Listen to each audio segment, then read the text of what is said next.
Class 8 geography chapter 2 land soil water natural vegetation and wild life resources. तो ये notes है, totally notes है, और इसको समझाने के लिए कुछ कुछ एग्जाम्पल जो देखने के लिए मैंने एनसीईआरटी बुक का सहारा लिया है। एनसीईआरटी बुक आपको बार बार दिखाया जाएगा, एनसीईआरटी बुक का चैप्टर 2, और इसमें किसी और कंपनी का बुक में भी वो नाम इसी तरीके से होगा, मिलता जुलता नेचुरल रिसोर्सेज, और जिसमें कंटेंट होगा उसमें ज़मीन के बारे में होगा, लैंड होगा, सॉइल होगा, वाटर होगा, नेचुरल वेजिटेशन होगा, वाइल्ड लाइफ रिसोर्सेज होगा।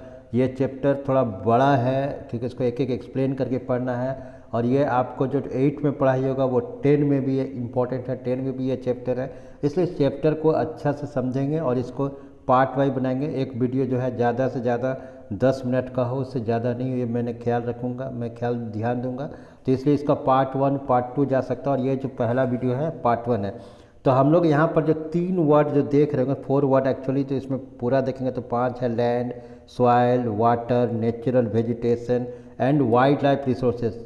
अगर हम किसी भी चीज़ को, अगर हम कोई भी काम करना चाहते हैं, whenever we start to any work we need और we require first main thing that is land, कि हमको कोई भी काम करने के लिए सबसे पहले ज़मीन चाहिए, और वो ज़मीन में हम ये देखें कि सॉइल का फर्टिलिटी रेट क्या है, फर्टिलिटी रेट मैंने उपजाऊ क्षमता क्या, फिर उसको हमको प्लांटिंग करने के लिए, कल्टीवेशन करने के लिए, if to grow the crop we need water, water भी ज़रूरत है, और नेचुरल वेजिटेशन की अपने से प्राकृतिक वनस्पति जो कहीं भी किसी नेचर के अनुसार वो अपने से उग जाता है, वो ये नहीं पूछता है कि कहाँ पर है क्या है, तो वो जब अपने से उग जाता है तो इसको हम लोग नेचुरल वेजिटेशन कहते हैं। और वाइल्ड लाइफ रिसोर्सेज, जब कोई जंगल होगा क्या होगा तो वहाँ पर जंगली जीवन कैसा है इसको देखेंगे। तो हम लोग यहाँ पर पहले ये है कि natural resources are anything, water natural resources. पहला ये समझें कि नेचुरल रिसोर्सेज किसको कहते हैं।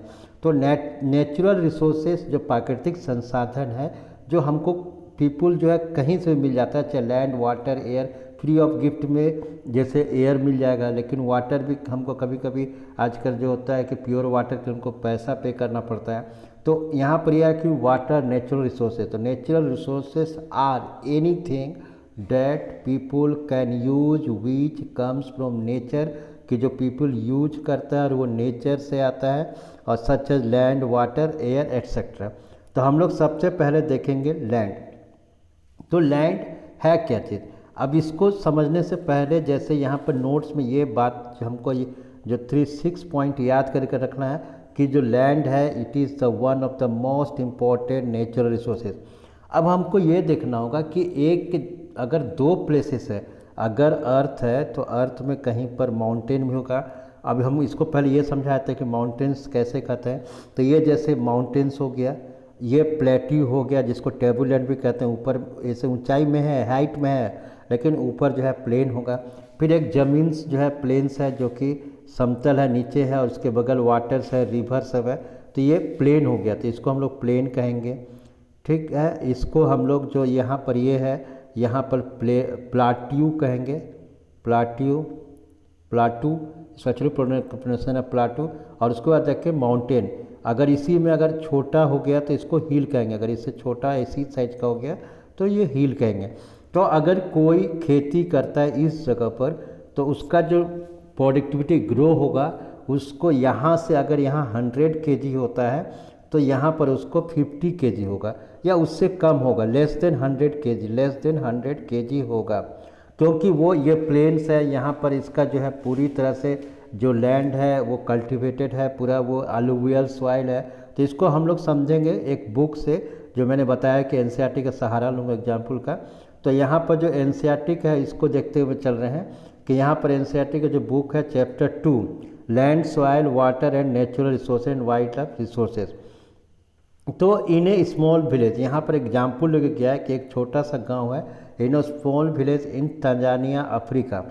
जो अफ्रीका में एक छोटा सा, जो अफ्रीका कॉन्टिनेंट है वहाँ पर तंजानिया देश है, और वहाँ पर एक छोटा सा गांव है जहाँ पर है माम्बा जो एक लड़का है वो क्या है, यहाँ पर उसका स्टोरी दिखा रहा है। 2 कंपेरिजन लिया गया है, एक माम्बा से लिया गया है एग्जाम्पल, एक पीटर से लिया गया। पीटर जो है वो न्यूजीलैंड में रहता है, जहाँ पर उसका भेड़ का मैंने भेड़ पालने का जो क्षेत्र है, जहाँ पर पॉस्चर है, पॉस्चर मैंने चारा है वहाँ पर है, और वहाँ पर वूल इंडस्ट्री है। जैसे कि जब वहाँ पर भेड़ को पाने के लिए सारा प्राकृतिक नेचुरल रिसोर्स उपलब्ध है, तो वहाँ पर उड़ रहे थे। अब यहाँ लोग पहले माम्बा का स्टोरी देखते हैं, जो तंजानिया देश है अफ्रीका कॉन्टिनेंट में। तो गेट्स अप, उठता है सुबह सुबह, very early in the morning to fetch water, पानी लाने के लिए सुबह सुबह माम्बा उठता है डेली सुबह। तो यहाँ पर ये लड़की है क्योंकि लिखा हुआ है जो Mamba she has to walk a long way and return after few hours, कि वो बहुत दूर चल के जाती है और वहाँ से पानी लेके वापस आती है। सी देन हेल्प्स हर मदर, फिर वो अपनी मम्मी को हेल्प करती है in the houses and join her brother in taking care of their goats, कि अपने भाइयों के साथ वो जो बकरी है उसको ध्यान देती है। ऑल हर फैमिली, उसका पूरा परिवार, own in a piece of rocky land, उन लोगों के पास रॉकी पर्वतिया जो माउंटेन्स है वहाँ पर कुछ ज़मीन है, अराउंड देयर स्मॉल हट, और वहीं पर झोपड़ी है, हट इस तरीके से है कि देयर इज ए हट। तो यहाँ पर है माम्बा फादर कैन बेयरली, माने माम्बा का जो पिताजी हैं बेयरली माने किसी तरह से, BRE ग्रो सम मेज and beans on it after toiling hard, कि कड़ी मेहनत के बाद कुछ मैस मकई और कुछ बीन्स उगा पाते हैं। तो this is not enough to feed their family, और ये उनके परिवार को पूरे साल भर चलाने के लिए ज़्यादा ज़मीन नहीं है। तो ये हम लोग देखें माम्बा की कहानी जो कि तंजानिया देश में है। अब दूसरा हम लोग जो एक स्टोरी देख रहे हैं, तो वहाँ का लैंड आप देख रहे हैं कि रॉकी माउंटेन है, ये पथरीला माउंटेन, वहाँ किसी तरह से वो खेती कर रहा है। अब यहाँ पर पीटर का स्टोर देख रहे हैं। पीटर का अगर हम देखेंगे कि स्टोरी क्या चीज़ है, तो इसको अगर पीटर का देखते हैं स्टोरी, तो यहाँ पर देखेंगे हम लोग कि Peter lives in the heart of the sheep rearing region in New Zealand where his family runs a wool processing factory, कि वो उस जगह पर पीटर रहता है जहाँ पर ऊन को माने कि बनाने का कारखाना भी है। Every day when he returns from school, कि जो ये स्कूल भी जाता है, and Peter watch his uncle taking care of their सीप, और अपने अंकल को देखता है कि वो माने किस तरीके से भेड़ को ध्यान दे रहे हैं, पूरा ध्यान। देयर सीप यार्ड इज, और जहाँ भेड़ रहता है उसका जो बाड़ा है जहाँ पर उसको लकड़ी से बांधा जाता है, जैसे अगर लकड़ी से फेंसिंग होता है इस तरीके से फेंसिंग हो जाता है, तो इसको यार्ड कहा जाता है। So the sheep yard is situated on a white grassy plain, और वहाँ पर जो लकड़ी का बेड़ा लगाया गया तो वहाँ पूरा घास का मैदान है, विथ हिल्स, और हिल्स पहले बताया कि माउंटेन ऊंचा होता है, हिल्स छोटा होता है, in the for a far distance, तो इधर हिल भी है।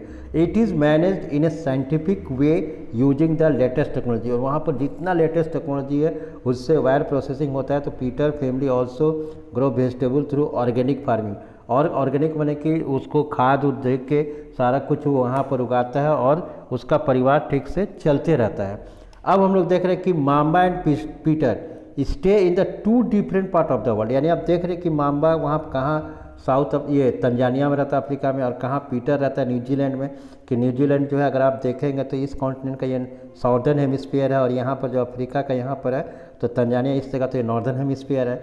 तो दिस डिफरेंस क्यों उन लोगों का ज़मीन में दिखा है, this difference because of difference in quality of land, दोनों जगह का ज़मीन का जो क्वालिटी है या उसका मिट्टी का जो क्षमता है, पानी, natural vegetation, animal, uses of technology, तो ये ability of such resources is the main reason place differ from each other, कि एक जगह से दूसरे जगह में टोटल ये अलग अलग हम लोग को ज़मीन दिखता है। अब फिर से हम लोग नोट में आ जाते हैं। नोट्स में जो अभी हम आपको बता रहे थे कि one of the most important naturals, की लैंड जो है एक इम्पॉर्टेंट नेचुरल्स है, उसका 30% एरिया जितना अर्थ सरफेस का, अगर आप देखेंगे यहाँ पर कि अर्थ सरफेस का, तो 30% एरिया में लोग रहते हैं, 75% एरिया जो है वाटर से भरा हुआ है, 70%, and all parts are not habitable. 30% जो ज़मीन है जहाँ अर्थ सरफेस में, वहाँ भी हम लोग सब जगह नहीं रहता है, रीजन बिहाइंड। उसका कारण ये है कि uneven distribution of population in different part of the world is mainly due to varied feature of land and climate,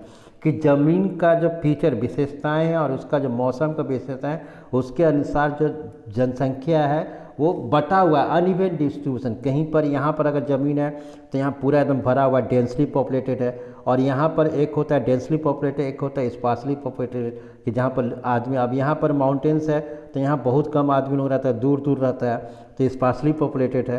तो area which are normally sparsely, कि जो ज़मीन जो है अगर वो माने कि स्पार्सली है, छिटपुट है, इधर उधर लोग बटा हुआ है। तो जैसे स्पार्सली छिटपुट है, तो पॉपुलेटेड और uninhabited steep slope of mountain, कि वहाँ बहुत कम लोग रहते हैं। Low lying areas, desert area या फॉरेस्ट एरिया में, area which are densely populated, जहाँ घनत्व है, बहुत ज़्यादा लोग रहते हैं। तो उसके पीछे कहीं ना कहीं कारण है कि वो प्लेन एरिया है, जैसे बताया था कि नीचे का एरिया है। और रिवर वैली, अगर वैली भी है तो इस तरीके से ये जो भी का आकार पर उसको वैली कहा जाता है। Offer suitable land for the agriculture, यानी हम लोग लैंड का विशेषताएं देखें, फिर इसको हम लोग नेक्स्ट वीडियो में देखेंगे। थैंक यू, पार्ट 2 में मिलेंगे।